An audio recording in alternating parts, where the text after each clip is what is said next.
بسم الله الرحمن الرحيم. الحمد لله الذي أنزل على عبده الكتاب ولم يجعل له عوجا قيما لينذر بأسا شديدا من لدنه ويبشر المؤمنين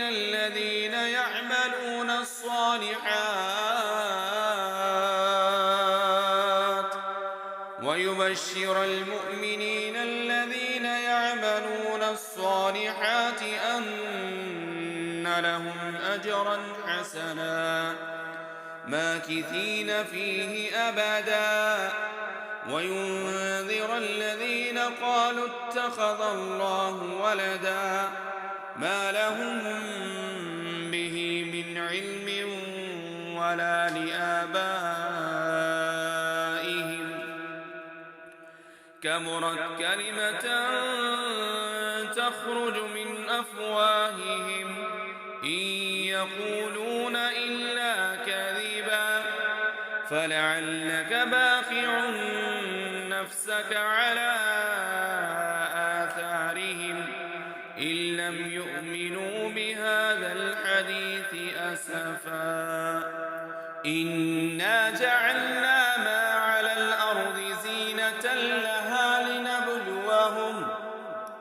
لنبلوهم أيهم أحسن عملا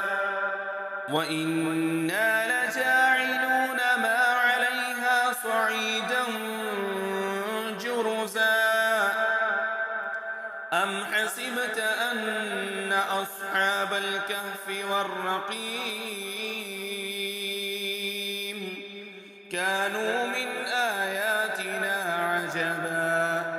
إذ أوى الفتية إلى الكهف فقالوا ربنا آتنا من لدنك رحمة وهيئ لنا من أمرنا رشدا فضربنا على آذانهم في الكهف سنين عددا ثم بعثناهم لنعلم أي الحزبين